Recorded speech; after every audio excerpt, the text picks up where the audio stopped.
Welcome back. The Republican Party is changing its stance on abortion to reflect former President Trump's position.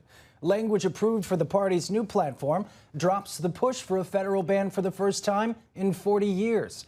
The platform cites the 14th Amendment's guarantee that no person can be denied life or liberty without due process of the law. While some pro-life groups affirm the move came as a shock, as a commitment to protect life, Family Research Council President Tony Perkins had said it doesn't go far enough. Perkins, who's also a GOP delegate, plans to submit a minority report calling for a human life amendment. And joining us to further this conversation is Travis Weber, Vice President for Policy and Government Affairs at the Family Research Council. Thank you so much for joining us, Travis. Thanks for having me on. Travis, you were in that committee hearing when the RNC adopted this new platform. What do you think? Yeah, I mean, there are two issues at hand here. One is obviously the language itself, which is disappointing in that it departs from the strong pro-life position that the Republican Party and the Life Coalition as a whole had taken for decades. But perhaps even more concerning was the manner in which this happened yesterday and this decision was reached.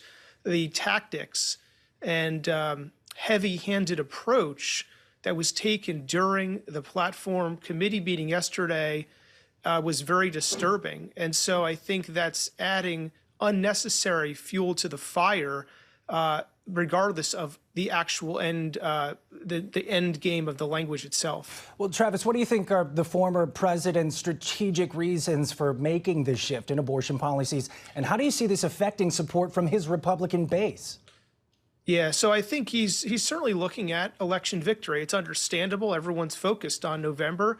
And what happened yesterday in terms of the process and the platform language was driven towards achieving an outcome in with which the president was satisfied. President Trump seemed to be very involved in that process. Unfortunately, the party platform is much broader than just any one president or any one election. And so in the effort to focus on November, folks were alienated yesterday because when they should have been included at the table and included in the discussion, they were not. And they were steamrolled, and that was very apparent for anyone observing what happened yesterday. So I think this is an unforced error. It's unfortunate. It was not necessary because there was no one there yesterday who is opposing President Trump. What's happening is there are concerns about some of the pro-life language that people just cannot go along with.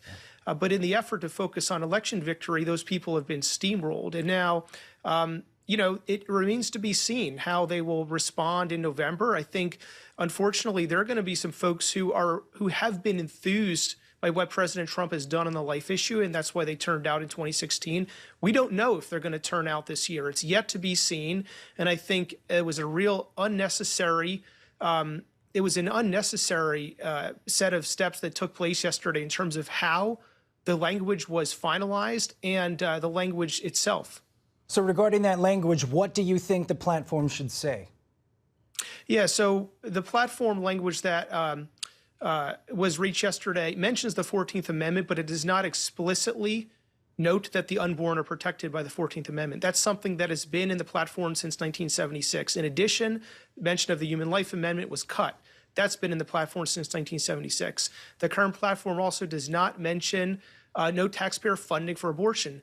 If at any time American taxpayers should be concerned about this, it's now. No one wants their tax dollars, no one should want their tax dollars going to fund elective abortions.